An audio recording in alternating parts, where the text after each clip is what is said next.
مساء الخير متتبعي احداث الساعه 24 فينما كنتوا داخل او خارج ارض الوطن. نحن في تغطيه مستمره مع امانه عين السبع الحي محمدي، بالضبط مسرح بوجميع اللي كان الخشبه ديالو او الربح ديالو احتضن مسرحيه طنز العكري لمجموعه تقاد الغنيه عن التعريف، 52 من العطاء والعمل الفني، جولات فنيه على مستوى الوطني والعالمي. معنا خالد فضلي احد افراد فرقه تقاد، اليوم غيتكلم لنا العرض ديالو بعماله عين السبع والجديد الفني ديال فرقه تقاد. السلام عليكم، معكم خالد فضلي عن مجموعة تقاد للمسرح والفنون الشعبية.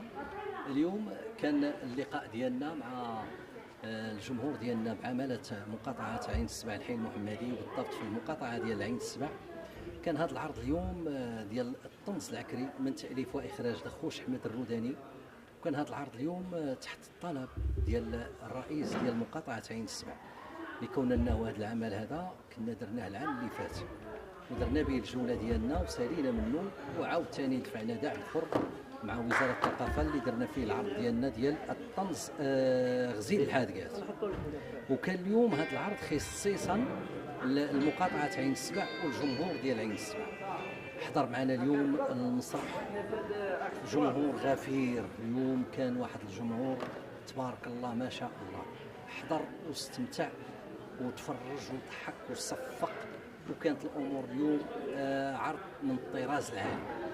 هادشي كيفرحكم اكيد سي خالد. معلوم راس مالنا هو الجمهور ديالنا. ملي كتسمع انت الناس موجدين وكيتسناو فيك وانت جيتي حطيتي الديكور ديالك وكتمرن وكتقاد وكتصوب وكتروتوشي، وكاين اليوم تزاد علينا في العرض ديالنا جواد السيح، هذا الفنان هذا الرائع الخلوق البشوش اللي اليوم هنا استمتعنا به، حنا كفنانة استمتعنا به اليوم. وكان العرض كامل متكامل، حضروا السيد الرئيس والاعضاء، ومن هذا المنبر ديالكم كنشكروهم وكنشكروا المجلس كله برئاسه السيد الحسينيه. شكرا جزيلا اللي عطاونا الفرصه ديال اللقاء مع هذا الجمهور الجميل.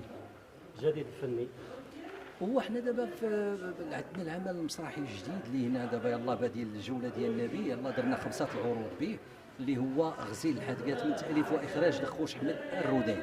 فين غيكون الجولات المقبله؟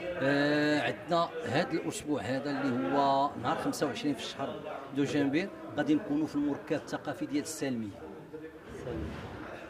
هذه كاينين الجولات ولا لا دابا لحد الساعه هذا الشيء اللي مبرمج، من بعد عاد غادي نجدوا، حيت عندنا الملحمه ديالنا حنا ملحمه وطنيه استعراضيه سميتها هذا وطني، يلاه تخدمنا بها في عيد المسيره، درنا بها جوله في الدار البيضاء ب4 العروض بدعم ديال كازا ايفنت وشراكه مع المديريه الجهويه للثقافه بجهه الدار البيضاء 16. كلمه للجمهور مناسبه السنه الميلاديه الجديده 2025 والارتسامات والطموحات ان شاء الله شنو كتمنى للمغاربه السنه المقبله ان شاء الله؟ بالمناسبه ديال السنه الجديده كنتمنى من قلبي للشعب المغربي والجمهور ديالنا، خاصه الجمهور ديال مجموعه تقاد، كل متمنياتي بالخير والصحه والعافيه وطول العمر وبكل ما تمنيته ان شاء الله، وكل عام وانتم بالف الف الف الف خير. شكرا